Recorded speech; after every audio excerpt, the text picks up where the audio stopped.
இயேசு செய்த 13வது அற்புதம், பெரும்பாடுள்ள ஸ்திரீ தன் வேதனை நீங்கி சுகமானது. Praise be to God. கர்த்தருக்கு ஸ்தோத்திரம்.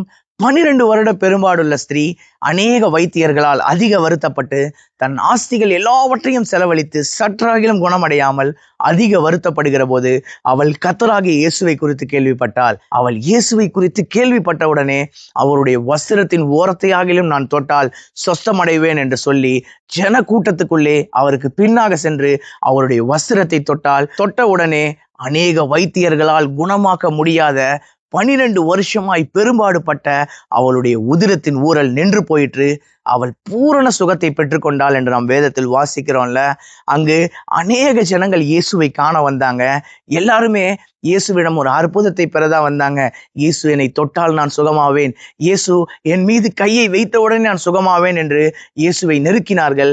ஆனால் அவளுக்கு இயேசுவின் மீது இருந்த விசுவாசம், இயேசு என்னை தொட வேண்டும் என்ற அவசியமில்லை, நான் இயேசுவை தொட்டால் போதும். இயேசுவை கூட இல்ல, இயேசுவனுடைய வஸ்திரத்தின் ஓரத்தை இங்கிலீஷ் பைபிள்ல வாசிக்கிறோம், ஃப்ரிஞ்ச் ஆஃப் த கார்மெண்ட், அந்த வஸ்திரத்தின் நுனியை ஆகிலும் தொட்டால் நான் சுகமாவேன் என்று அவள் விசுவாசிச்சால. கர்த்தராகிய இயேசு கிறிஸ்து அவளை பார்த்து, மகளே, உன் விசுவாசம் உன்னை ரட்சித்தது, நீ சமாதானத்தோட வீட்டுக்கு போய் உன் வேதனை நீங்கி சுகமாய் இரு என்று சொன்னால. அவளுக்கு இருந்த விசுவாசம் நமக்குள் இருக்கிறதா?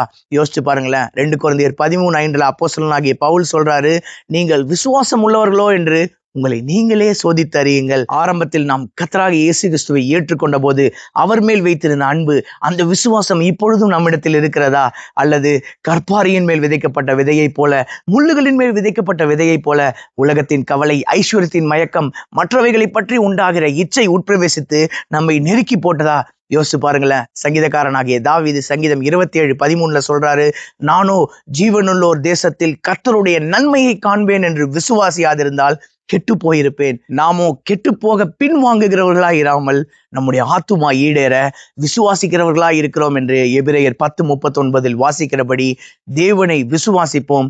நம்முடைய விசுவாசத்தையும் தேவன் வர்த்திக்க செய்வார். என்னுடைய வாயின் வார்த்தையுடைய இருதயத்தின் தியானங்கள் கர்த்தருக்கு முன்பாக பெரிதியா இருக்கட்டும். கர்த்தருக்கு சித்தமான இன்னொரு வீடியோ பதிவில் நாம் சந்திப்போம். God bless you all. Thank you so much.